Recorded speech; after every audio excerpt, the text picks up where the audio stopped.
Welcome to HECTV's live interactive program that's part of St. Louis. The whole production is pulled together. It's going to be a steel bridge. The way the cockpit is designed. The highest rated green building in the world. Welcome to HECTV Live.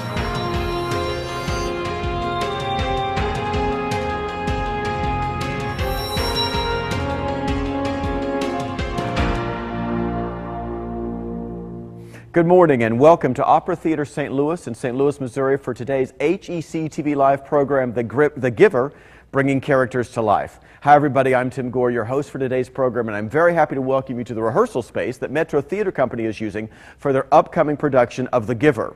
The Giver, of course, is a classic young adult novel written by Lois Lowry, Newberry Award-winning book, and this is the third in our series of programs on The Giver this fall that has had the opportunity for you to interact with both the author, with other students as you talk about issues and themes of the book, and today we're going to explore what it's like to begin to bring that book to life in a stage production.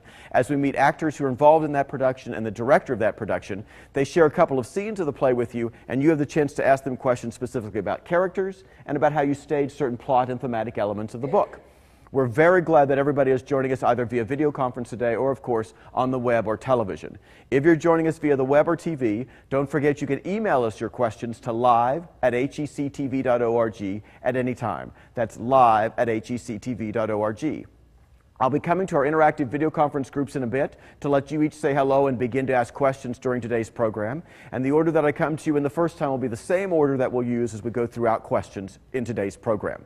The book that I'm holding in my hand, The Giver, is something that, of course, all of you are familiar with if you're joining us interactively today because you have a chance to read the book. For many of our television and web audience, you may not be, but it's a classic story that all sorts of kids between ages, basically grades 5 to freshmen or sophomores in high school, read today. Eric Coble has taken Lois Lowry's novel and he has adapted it into a stage version. And what we want to talk about today is how you begin to think about that process of taking something from the book's written page and bringing it to life in front of an audience that's going to react to it. What is the adaptation like? What do kids do to create characters? What does the director do to create the thematic elements of the story? You're going to notice as well that this program is going to be a little different for you because I'm in color right now because I'm talking to you as Tim Gore, host of HECTV Live. But in a few moments, we're going to go into the world of The Giver.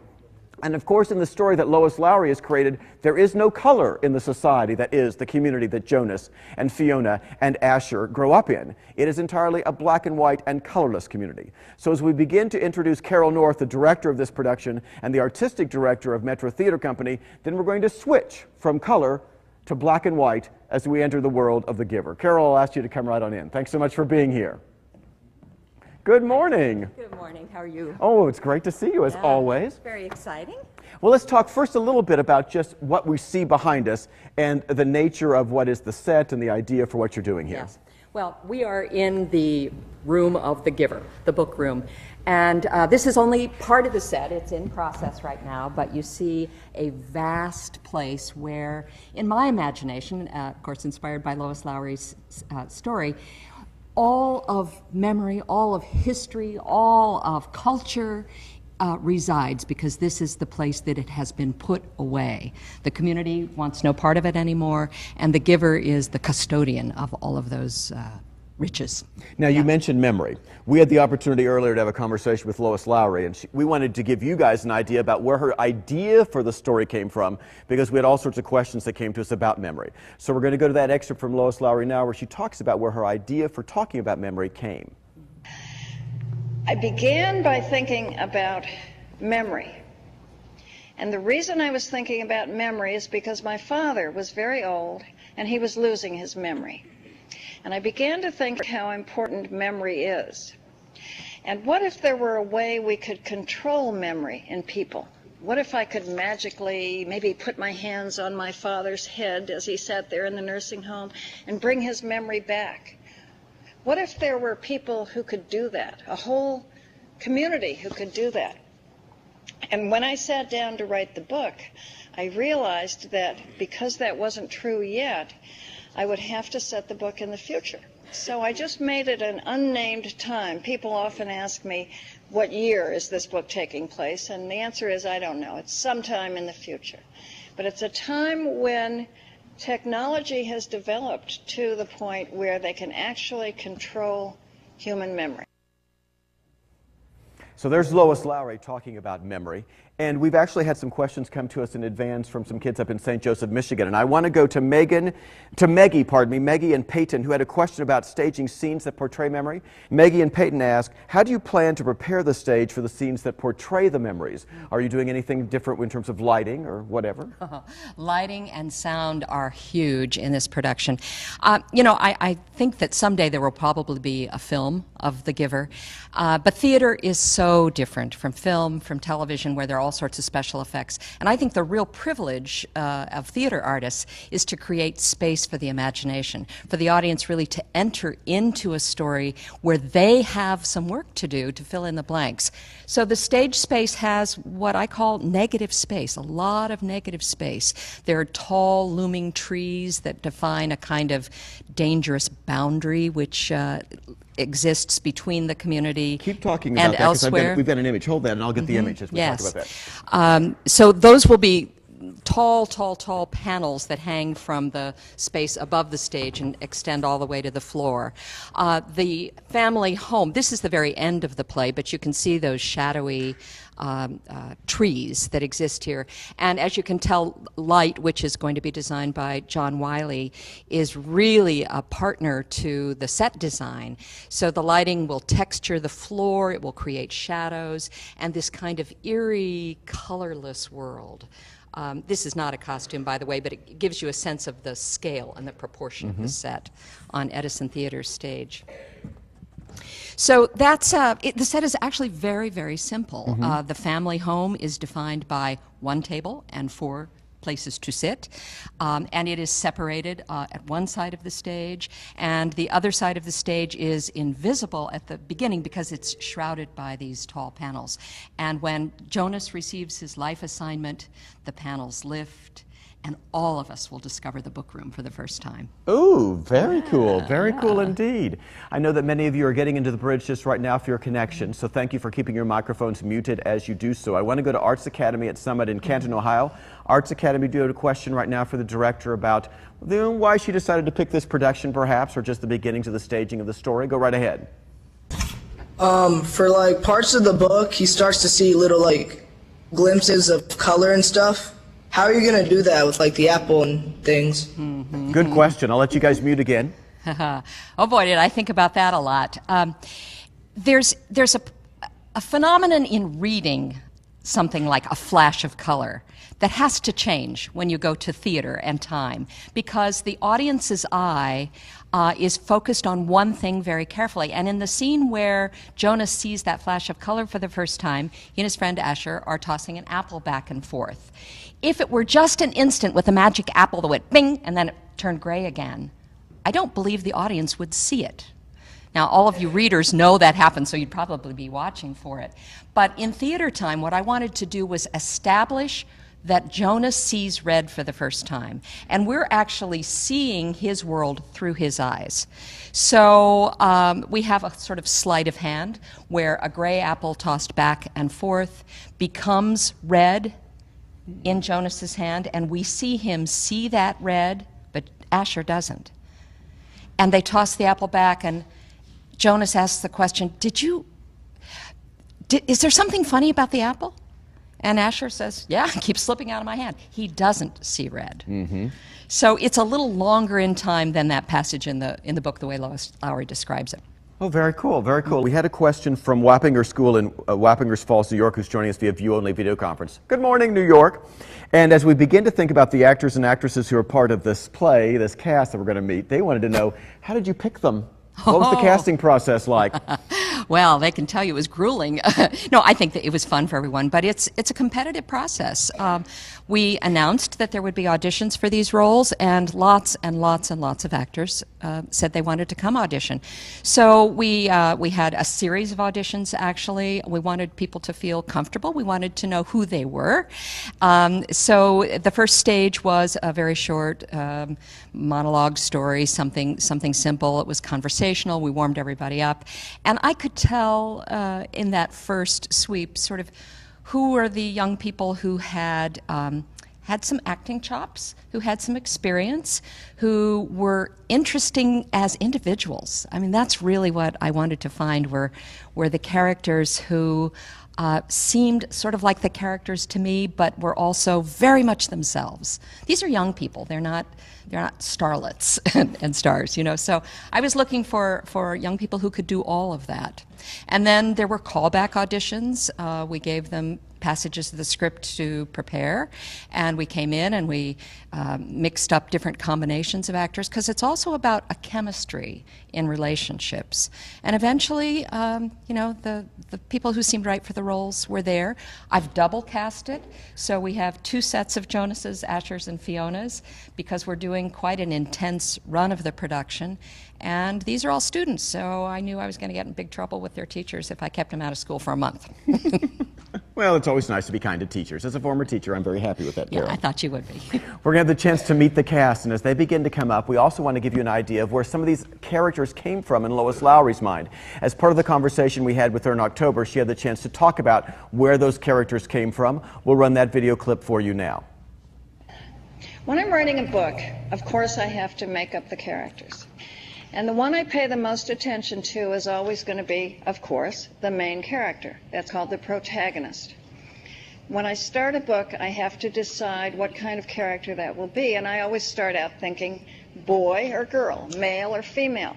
I've written 36, 37 books now.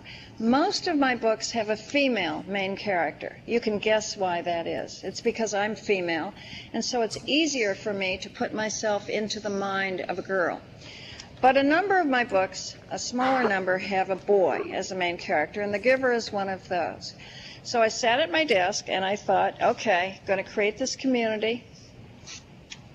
There's got to be a main character, male or female. And I don't remember now why I chose boy. I could have made it a girl. But for some reason I thought, okay, boy. Then I have to choose what kind of character it is. Every character in a book has to have a personality. They have to be different from one another. And if you think of the characters in The Giver, Jonas, the main character, has a particular personality, but his best friend, Asher, is a very different kind of boy. And his other friend, Fiona, of course, is a girl, and she has a particular personality. As for their names, the names just come to me, and if they seem right, I keep them. Sometimes I change a name in the middle of the book, and I go back, and of course on a computer you find and replace. Sometimes I'll go back and change a character's name. Those all came to me and they stayed. I didn't change any of those names. And they were names that just felt right. But one of them, and that's the character of Asher, was named for this reason. I have a grandson who's now a freshman in college. He's 19. But he was a baby at the time that I was writing that book, and he was named Asher. So I just snitched his name and put it in the book, and he, of course, didn't mind. That may be new information for the young man who's playing Asher today. As you begin to think about questions you'd like to ask the actors, we're going to let them first introduce themselves. I'll start right here with Berkeley. Introduce your first name and then the character you're playing. I'm Berkeley, and I play Fiona. I'm Sydney, and I play the character of Lily. I'm Elijah, and I play the character of Asher. I'm Mitchell, and I'm playing Jonas. And then we'll switch it back and let David and Nick also introduce themselves. I am Dave and play the father. I'm Nick, and guess what? I play the Giver. Now, could you possibly have considered Nick playing the role of the Giver without the beard? It's not my choice. It was a directorial choice, but I'll defer. Oh, no, there's a nice I was just going to say, Tim, which of us are you asking? Yeah, actors, you know, they change their looks as they need to for a role. So I knew that Nick was going to play this role, and actually when that decision was made, he didn't have a beard. He started growing it in May, and it's still growing. And you go ahead and keep that, Carol, so you guys can pass it around. And when you compare that to the picture that's on the cover of the book and everything, it's very similar, you know, that character. Let's find out what questions you guys have about the actors and the characters. I want to start by going to Natalie at Westchester Elementary. Natalie Wright, you had a question about characters and feeling a certain way. Go right ahead, Natalie. Sometimes they say they feel a certain way, but they say they have no emotions. Can they really feel that way? So Natalie's question is, do you guys think that the character in the book, they say they feel a certain way, but really they don't have emotions the way we think of emotions. Do you think they feel that way? What do you think, Mitchell? The characters do experience feelings, but the community has thought of a way to just, poof, they're gone. When Jonas starts to have certain feelings towards Fiona, he's given a pill, and just like that, they're gone, and it's something he later questions. But as for relationships between people, they've really learned to set emotion aside.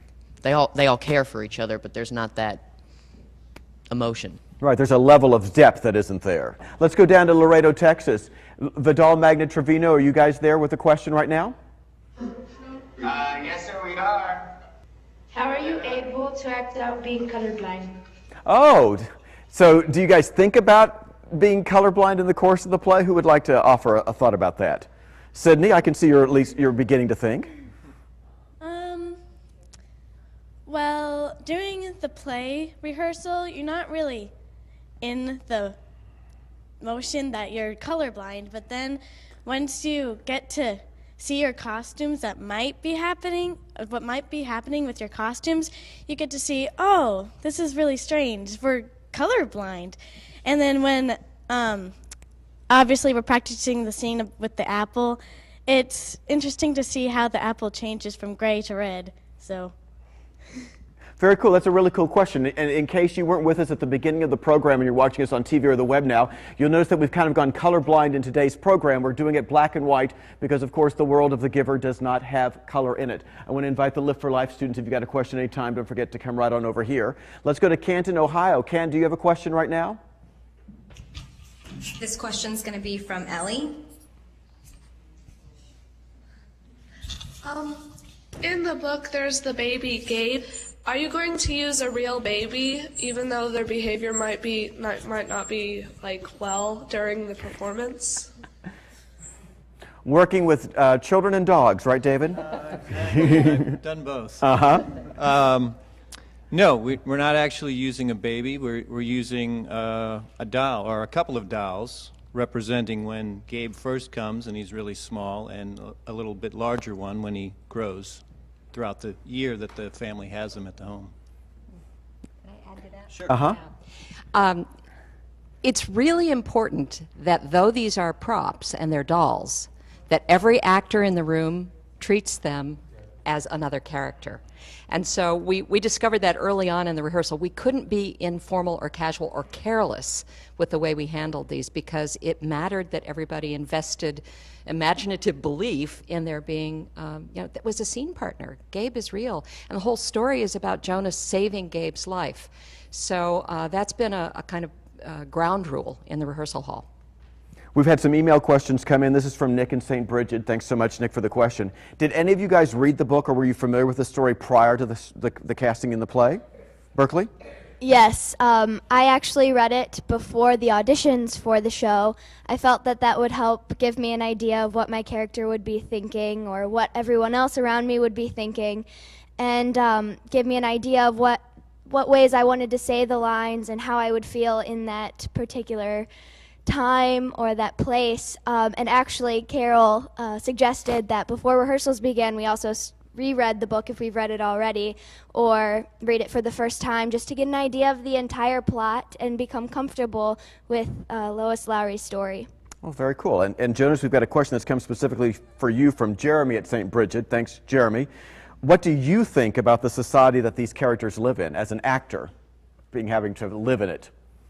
For me, it's really hard to create that society, to try and imagine what it would be like to not have color, emotions, and things like that, but to then suddenly be thrust into a situation where I'm gaining access to all this. The discovery of it was really interesting to try and create. But as for the whole general community, I think of it as a really surreal place that's impossible to create with just the sameness, as they'd say in the show. Let's go through another series of questions for our interactive groups, and then we're going to go through a couple of scenes of the play, which will give you some more things to ask about, I'm sure. St. Joseph, Michigan, we'll go back up to you. Another question right now. Okay. How do you plan to show on stage the transfer of memories? Oh, well, that's a great question, and actually it applies to one of the scenes we're going to see in a bit. Nick? That's a good question. Physically, in the book, Jonas lies down on a couch, and there's kind of a ritual that goes between the giver and Jonas, where his hand, contacts Jonas, and the memory is transmitted that way. In the theater, we want to be a little bit more active. We don't want to be so passive, so we don't want to be sitting all the time and talking. We want to be doing things. So we're a little bit more ambulatory in our transfer of memory, but it's transferred by hand from the giver to Jonas. And something else that I think Nick does really well as the giver, as for certain memories that pertain to different situations, like memories of happiness, Jonas receives sailing and rainbows. He has a certain kinder touch, but there's hesitation and there's worry when he transfers things such as war and starvation, which I think he really does a good job with. Thank you for that question. Down in Laredo, Texas, a question from you guys. Which scene was the most difficult to act out? Oh. Elijah, we'll let you speak. Have you had a difficult one so far? The most difficult one for me is one that I say that I'm allergic to, and it is a scene before the ceremony that the character of Asher and Fiona and Jonas meet together in an open space, and I come in with a bike. And I haven't ridden a bike since 4th grade, and so walking with one was kind of difficult and painful. But, I guess it's really fun to work through things that you have a lot of difficulty with, because in the end they're going to be even stronger than you imagined that they could be. And that scene's really cute, so I like it. Oh, well, that's good to know, because we're going to get to see that scene in just a couple of minutes. Always a good thing to have a challenge. Canton, Ohio, a question from you guys. Was it hard to, this is for Jonas, was it hard to imagine that this is all new, even though you already know the experiences? It was. There's a particular moment in the show where Jonas is sharing his dream about Fiona, which is where the parents really realize that he's starting to have what they call stirrings. And it took a really long time to get to a place where it was just Jonas telling this story that was just kind of odd, because we all knew the magnitude of what was happening with him. So to kind of switch that off in your brain and make it seem like you're just kind of telling a story that you just don't have every day was difficult.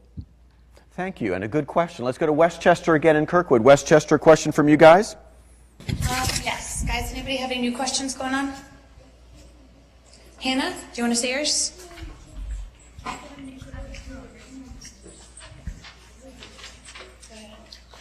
In the live play, how are you going to show no hair color? Well, there is a solution to that. We have talked a lot about that, and we didn't make that choice. You didn't make that choice? You didn't go there? Berkeley said no to that? Sydney said no to that? I'm confused. No, it's really fallen to the lighting designer to help with moments, because the audience is going to see the actors on stage. The actors are all going to be costumed in monochrome gray colors, but they're going to see the actors on stage, and the actors on stage have different eye colors and hair colors and skin colors. So what we have to do is select the moments when hair is the subject, and that's when Jonas sees Fiona's hair for the first time, and it's red. And with the use of certain lighting gels and a particular combination of tones in the hair, and that's going to be a wig, Fiona's hair will just glow with a kind of reddish quality that we haven't seen before. And that's just going to be a passing lighting effect. That's a really great question. One of the cool things about theaters, we all come to a theatrical experience accepting this thing called willing suspension of disbelief. And we put ourselves into that environment. And I think you'll be intrigued, especially if you're in the St. Louis area and get to see the production, as to how much that once you're there and you're involved in it, you just really don't think about things like that. You'll just get tied up into the emotion of the story and the excitement of what's happening on stage, and you won't think about the fact that Berkeley's got blondish hair. It'll probably just melt away for you. The scene we're going to see now that you can also then begin to think about asking questions from is Asher and Fiona and Jonas, and they're going to talk a little bit about some exciting things that are happening for them. As we begin to set up for that scene, we want you to hear more from Lois Lowry as she talks about what creates a character, about the importance of characters being well-rounded so they have all sorts of interesting things that you can relate to in a story. A book character has to be well-rounded. He can't be, if you were writing a description of a character that you're making up, and you just wrote popular, smart, fun, well, all of that is great, but it's not a very well-rounded character. And so even a character who's smart and popular and fun has to have some flaws. And you have to think what those might be. Think of people you know and what kinds of characteristics they have. And even a villain, even an evil character in a book. And actually, the book The Giver doesn't have any truly evil characters. But if you were writing a book in which there was somebody who was truly the villain, you would be careful to make sure that he had some small, nice characteristics as well, so that he would be a well-rounded character. Creating a character is a lot of fun, but it's work, and you have to sit there with a piece of paper or in your computer on the screen and write down a whole lot of different things that go into making a character seem real. You're going to notice as the actors begin to portray the scene that they're still with script. Obviously, we're here at the rehearsal space, and in January, on January 5th, our program about The Giver will become live for you from Edison, the performance space. And one of the ideas we want to give you a chance to see over the course of these shows is the difference as a production comes to life. So here we're in rehearsal. There, when we perform scenes, you'll see it entirely memorized, and of course, you'll see it on the whole stage. So think about those distinctions as well as they begin this process. The scene begins with an announcer making a little voiceover, and then the students, the actors, go right through it. I'll get out of your way.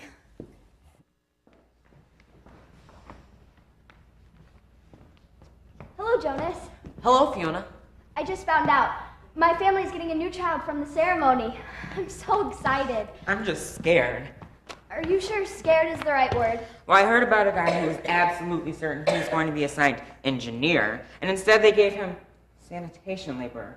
He went out the next day, jumped into the river, swam across, and joined the next community he came to. Nobody ever saw him again. Somebody made that story up, Ash. My father said he heard it when he was 12. I can't even swim very well. My swimming instructor said I don't have the right boyishness or something. Buoyancy. Whatever, Fiona. I don't have it. I sink. Besides, Asher, have you ever once known of anyone, I mean, really known, for sure, of someone who joined another community? No. But you can. It says so in the rules. If you don't fit in, you can apply for elsewhere and be released. Thank you very much. We know you guys are probably going to have questions for that, but I want to go first to an email question I got, because Elijah, it's for you because it's about Asher. And you all were talking right there in that scene about assignments. And Nick from St. Bridget is interested in knowing you as a person, as Elijah. What do you think your assignment would have been if you had lived in the community? Oh, Lord have mercy. What would my assignment be? I would probably be... Was there an assignment for being clumsy and crazy and clueless? Because that would be mine. And yeah, I guess Asher doesn't really realize what his assignment is. And then when he gets it, it's perfect. So I guess I would wait to be assigned. And then I'd see what my assignment is. And I'd know what it is. And then I'd be excited and it'd be perfect. Let's see what questions our student groups have for you guys. And don't forget, if you've got email questions, you can continue to send them to me at live@hectv.org. And don't forget, if you're watching and you're thinking, why on earth are they in black and white? We're in the colorless world of The Giver for today's program. Let's go back to St. Joseph, Michigan. Another question for you guys, for either the actors or the director. If everything is supposedly colorless in The Giver, how will you plan to show this absence of color on stage? Oh. Interesting, interesting. Is the absence of color just depicted by the grayness we see, like, for example, here? It's a combination of choices of paint on the set. As you can see, the volumes of books on this vast bookshelf are all gray, shadowy. The table, the chairs, the trees, it's all in a certain muted palette. But then there are moments when we use color very selectively. There is an apple that is vibrant red. Fiona's hair will glow red, and that's lighting that makes that happen. The books change. I'm just going to leave you with that little tease, but the books take on color. The sled turns red. So putting a play together is crafting a series of moments that are exciting. There are emotional moments where characters connect, where characters make discovery, but there are also visual moments. And obviously in this story, that's a very big part of what happens. I'll let the three of you sit back down here again so you guys don't have to stand there being totally uncomfortable for the process. And invite, oh good, Sydney's right there. I missed you for a moment there, Sydney. Where's she gone? Let's go to Canton, Ohio. Canton, a question from you guys? Yeah. How do the actors relate to the people actually in the book or the story? Oh, that's a really excellent question. Lily, we'll let you start out. Since obviously Lily's is she younger than you currently are yourself? Yes, she's much younger, actually. I'm 13 right now, and she's 7, so I'm playing a 7-year-old. And I didn't know this at first when I auditioned for this, but then when I got a call back, I realized that in the script, her comfort object was an elephant, and my favorite animal is an elephant. I love elephants. And then our personalities are kind of the same. I'm bubbly and happy, and so is she. David, let's talk about it from an adult actor's perspective, I guess. What's the process you go through to think in terms of, here's the father the way I want to portray him? Well, you look through the script, you see what's in there. It's a little different in this world because it is so different from our world. Usually you look for connections between characters and relationships and emotions that you have, and here those emotions are there, but they're a little more muted. And so it's a lot different in approaching this role than it would be a regular play. To follow up on that, that's a perfect answer for an email question I just got when they talked about emotion. Do you actually make a conscious sense, and maybe you can choose to answer this, about playing the emotions in the scene a little less, I'll say real or deep or true, because the society is supposedly less feeling-oriented? You want me to start? Go ahead, David, yeah. That's your tendency, but you realize that that doesn't really work in telling a story on stage. So you do have to play the emotions more realistically as we know them, so that it's understood by the audience. Go ahead, Carol. May I add to that? The very first scene in the play is the family. We see the family. And when I first directed that scene, I had everybody neatly seated, and they're talking about sharing feelings and so forth. And as we worked through all of the scenes in the story, the family got more active. And last night we went back and we took another look at that first scene, and I said, we have to rethink this because it was flat. It was static, it was flat. And I think the setup for the audience, the setup for everyone in this story is a world that's actually very inviting. You know, Lois Lowry has created a utopia which has a lot going for it until you get to know it better. So if the family seems like robots, if they're cold and heartless, immediately we're going to shut down. We don't want to go into that world. And what we want to do is invite the audience into a world that's pretty good until we start making discoveries about it. Cool. Texas, let's go down to Laredo. Another question from you? Yes. What is one thing you want the audience to understand about your character? Oh, very cool question. Berkeley, we'll let you start. Well, there are a lot of different things that we want to portray to the audience, and we want them to understand about everybody in the play and about the plot. But most of all, in the book, when reading the book and trying to understand what the people are feeling, you tend to think, well, it's everyone's in sameness. No one really has feelings. Well, we've been talking about it in rehearsal a lot too. We do want the audience to know that we are real people and we do have emotions and feelings. It's just that, as Mitchell said before, the community wants to take those away from people to create the sameness and keep it. So we are real people with real feelings going through life just in a very different way from the people we are now. That's a really, really cool question. Westchester Elementary in Kirkwood, let's go back to you guys for a question. I had a question about the groups that they're put in. Why are they put in like groups when they're born, like the 1s and the 2s and the 3s, and then they as they grow older they just keep the same name or the same group? Okay, excellent question about specifics of the book.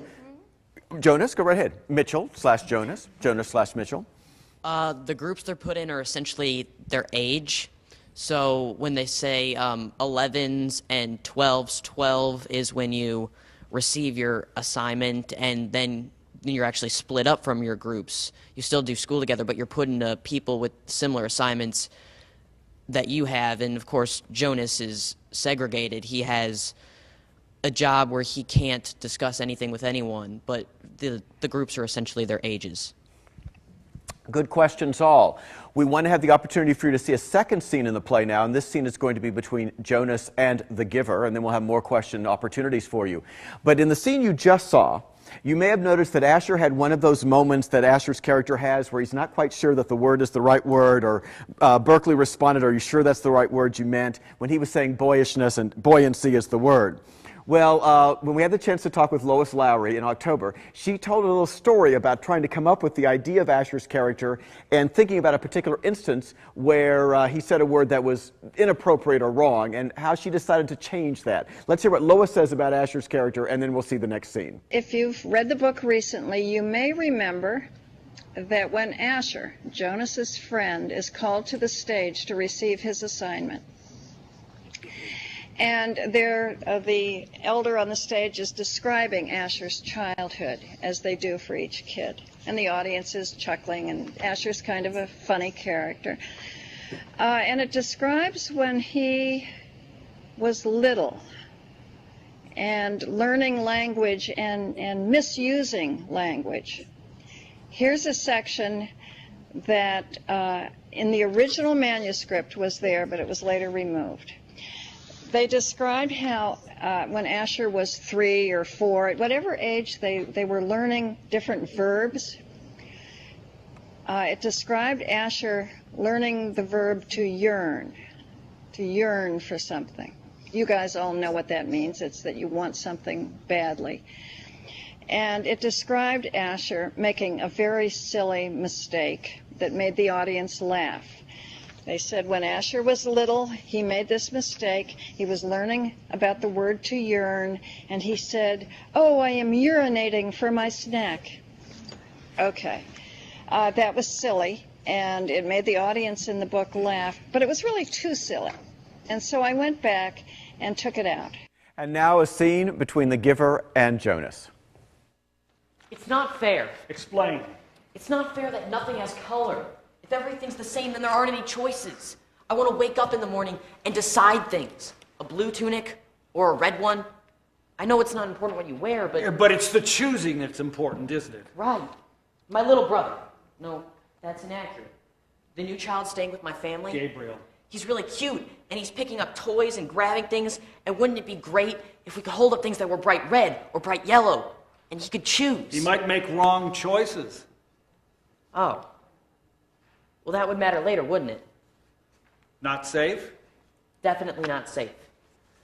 What if people were allowed to choose their own mates and chose wrong? Or what if they were allowed to choose their own jobs?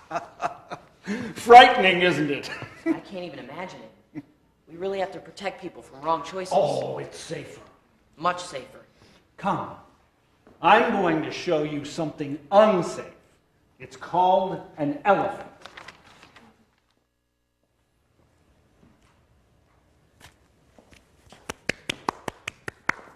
And that, of course, is an example of laying of the hands and the transfer and the transfer of the memories. Yeah. As you think about this character, and you'll notice I had him between me and the elephant.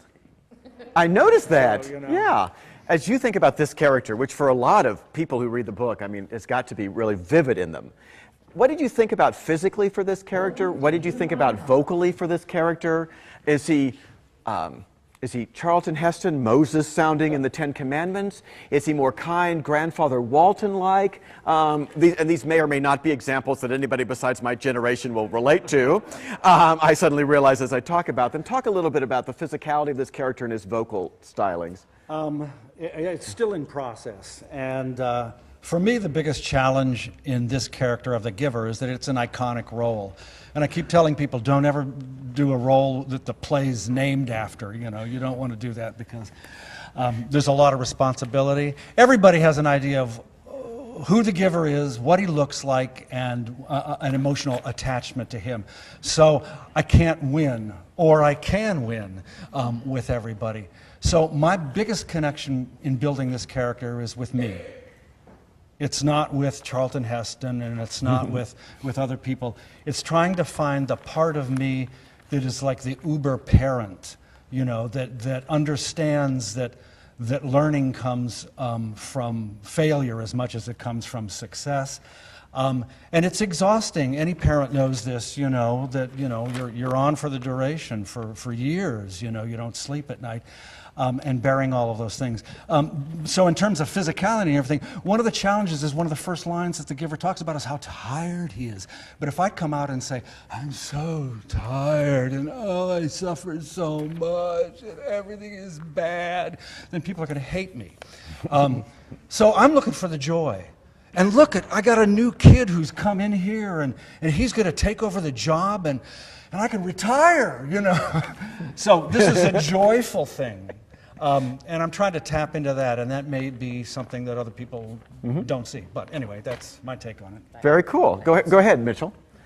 As far as the personality of the Giver, when Jonas first meets him, he thinks he's this kind of crazy old man. He doesn't understand what he's talking about. He's talking about sleds and hills and snow, and of course Jonas has no idea what that is, but over time his idea of the Giver changes, and he sees him more as, he says later in the show that he wishes that the Giver could be his grandfather.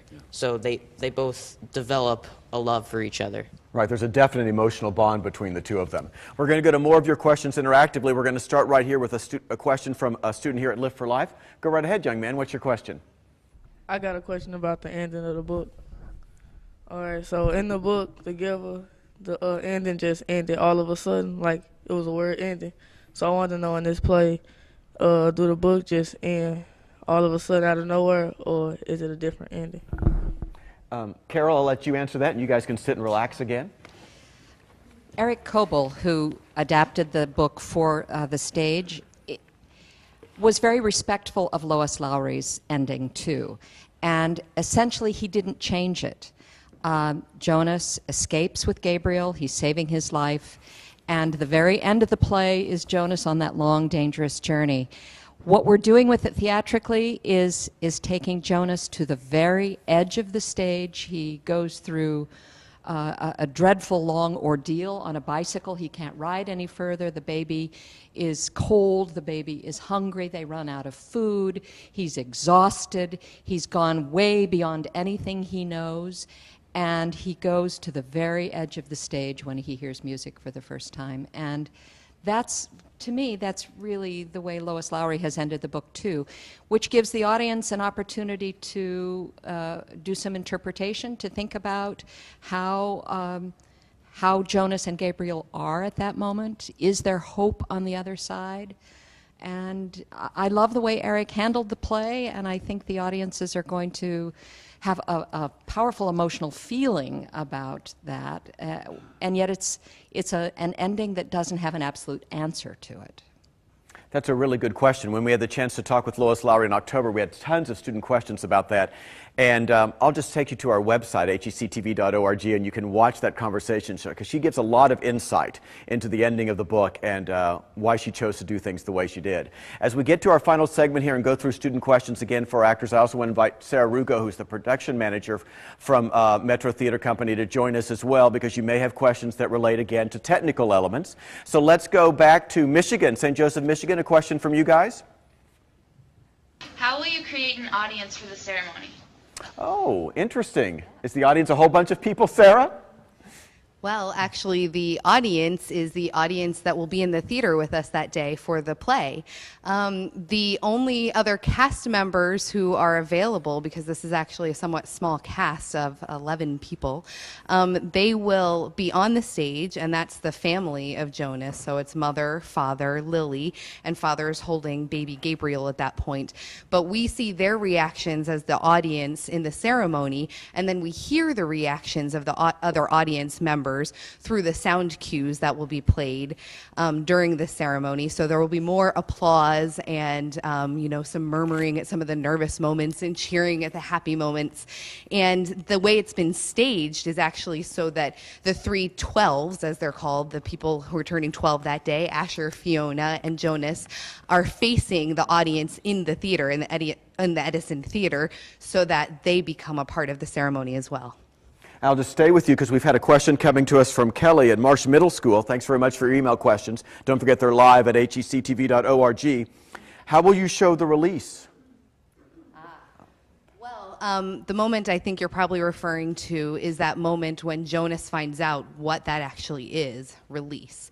And that's actually done through a video in the story, so that Jonas is going to see that moment when his father is going to perform a release of a twin that was born that day, because that's the rule, of course, in the community, is that no two people can be identical. So the father has to actually choose which child is to be released, and he says, oh, it's a very simple matter of birth weight. The younger one is the one who is released. So the giver says to Jonas, you can actually see that. Every ceremony like that is videotaped. So Jonas actually watches the video of his father performing that release ceremony. And it's, as the audience in the theater for this actual production of it, they won't see that moment, they won't see the video, but they will hear it. They'll hear the words that father says, and they'll see Jonas's reaction to what he's actually seeing on the screen. So that's how it's actually going to be done in the production. Oh, I think that's very cool. It's let the audience imagine what it looks like, the power of imagination. I think that's very, very cool. Laredo, Texas, a question from you. Yes, actually, we have 2 questions, if it's possible. Go right ahead and ask them back to back for me. Kevin, are you going to act out every single scene from the book? Because some of them are a little controversial. And go ahead and ask your second question now, and then we'll deal with both of the questions. For the actors, why did they choose to try out for that play? Okay. Like, was it for a challenge? Cool, both good questions. Let's talk first of all about the adaptation and scenes from the book versus the play. Yeah, Eric Coble had to make some hard choices. In adapting a novel, you select what you are going to include in the play and what you're not. So that was a series of choices actually that we didn't make. Eric Coble, as the adapter of the novel, did. And he said in making those choices, he wanted to capitalize on powerful emotional moments of change, of discovery. So it's sort of condensed, but I think that the audience that knows the book will feel as if they have gone the whole journey with Jonas and the members of the community. Good question. Let's go to your second one now in terms of why the actors chose to audition, and we'll have both young folks and some of the older folks of the gang talk about that. Berkeley? All right. Well, I had the opportunity to do another show with Metro Theater Company. In 2009, I was in To Kill a Mockingbird. I played Scout, and I had a great time. It was a phenomenal show, another great book, a great play, and I heard that they were going to be doing The Giver, and I loved that book as well. And I loved Metro Theater Company. To Kill a Mockingbird was really greatly directed and produced. It was a fun show to do, and I knew that I would have a great time doing The Giver as well. And I knew it would be challenging. From reading the book, you know, how are they going to do that? And I knew it would be a great experience and a great journey to take. So that's the reason I came back to Metro, and I'm glad I did. Jonas, I think they might be interested in knowing you, and then we'll go up to David. This is actually my first production with Metro Theater Company. I've been doing theater ever since about 5th grade, so when you look online on STL auditions and you see interesting postings, you just kind of randomly choose what you think would be interesting. And of course I saw The Giver. I knew it was a really interesting novel. I had never read it before I was cast, but I made sure that I did afterwards. So it was just kind of a pick of opportunities that were presented. Cool. And David? Well, I hadn't known of the book The Giver beforehand, having been older than the young people who read it when it was published. But I knew of Metro's reputation. I hadn't worked with them before either, but had seen the audition notice also and thought, you know, I think it's about time. I'll see if I could meet up with these people and maybe they'll accept me and see how it works out, and hopefully, well, luckily it did. Very cool. Thanks for that question. We've got about 6 minutes left. I want to go to a question here from Live for Life. Then Canton will come to you, and Westchester will come to you. Go right ahead. Okay, I wanted to know, in the book The Giver, they had a mother, but I can see right now there's no mother. There is a mother in the play. She just could not be with us today for this particular program. So Stephanie Stroman is playing the mother's role, and you will see the mother. But that's a good question since they're not here, because obviously a play adaptation could choose to eliminate characters if they wanted to, just in the same way they have to eliminate certain parts of the story. That's a great question. Stephanie just could not be with us. Canton, Ohio, a question from you. What is life like for the student actors balancing life, school, and being in such an important play? And how are you going to show the memories that the giver gives Jonas? Well, Elijah, you want to talk about the balancing act? Yeah, I'm a freshman in high school, and so I was cast in this play right before I started high school, and it's hard. It's really hard, but when you love something, you have to go for it and just sacrifice a whole bunch of your time to do it. And I know that, like, I have no regrets for being cast in the play and choosing to go forward and spend all my time on this play, because it is amazing and it's the best opportunity that I've ever had. So it's hard balancing, but you really have to manage your time and you have to focus both when you're in rehearsal and when you're at home doing work or whatever you have to do. And Sarah, the question about showing the memories, how will the audience be getting a visual sense of what Jonas is feeling and seeing? Yeah, well, as Carol mentioned earlier, the audience gets to experience the world through Jonas's eyes. So whenever there's a memory that is being transmitted to him by the giver, we get to experience it with him. It starts with a simple snowfall and sled ride. So we actually see Jonas experience that, and Mitchell and Christian, who play their role, actually act that out, and Nick actually gets to help technically with that because we use a plank of wood just to represent the sled. But then in some of the larger transmissions, there are things like starvation, and what Carol has done is directed episodes with the other cast members who at that point aren't playing the characters they play throughout the show, like mother, father, Lily, that sort of thing, but they're playing other characters who are part of this memory that Jonas is experiencing, and he sees how they're actually suffering through that episode of starvation. Or we also do warfare, and let me tell you, Elephant is really cool. That's another really neat movement episode that the actors do with bodies and props. And of course, sound is very important in all of those. If you're watching in St. Louis, then you can find out more, of course, about the production in January by going to metrotheatercompany.org or to the WashU Edison Theater site and get your tickets, because I know lots of tickets are being sold. Let's go to Westchester Elementary in Kirkwood, and then we'll come right back here. When the elder is like talking about Asher's childhood in the ceremony, how will you show him as a child? Ooh, that's an intriguing question. Carol? Actually, that's a section that is edited a bit by Eric Coble, so he doesn't go into much detail about Asher. The chief elder is a figure on stage.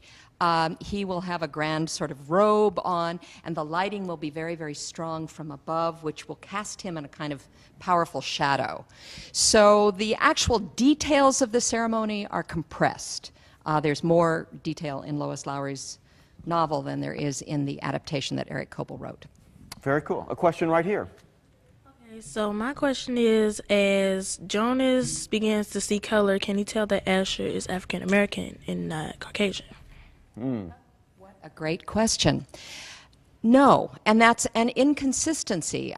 It's a great question that you've asked, but in the same way that the audience looks at the cast and they see a diverse group of people, And that was important to me in casting because I wanted the cast to feel like the audience, a community of people of differences. We will notice those differences, but I think as an audience, imaginatively, with that willing suspension of disbelief that Tim was talking about, we'll begin to see the sameness because of the set, the costumes, which are monochrome, and then those moments where a single detail of color appear. It will be such a sharp contrast that, now I hope that works. That's what we're doing. But the distinction of race, of skin color differences, are not addressed in the story, and they're not addressed on stage either. But, you know, I wanted an interesting cast. Thanks for that great question. Thanks to everybody for being part of our interactive program today, right here from Opera Theater St. Louis. This is part of the set that you'll actually see. And you notice that now as we leave the world of The Giver, we go back to color, kind of like a reverse Wizard of Oz moment here at the end of our program, as we come back to the real world. If you've got more questions that you weren't able to ask during the program, then email them to us at live@hectv.org. We have time between programs. We'll be able to respond to those questions to you. live@hectv.org. We'll be back actually with the cast of The Giver on January 5, where we'll be live from the Edison Theater at Washington University for an afternoon program where you'll get to see the entire set. You'll see these scenes again performed in a different way, so you get the idea of what it's like to stage the production wholly as opposed to the rehearsal environment. Our thanks to everybody at Opera Theater, of course to the kids from Lift for Life, to all of you for joining us. Next Tuesday, you'll get to see Tim in a firefighter suit because we're going to talk about how to train firefighters from the Eureka Fire Training Protection District. As always, thanks for being part of HEC TV Live. Bye, everybody. We'll see you again soon.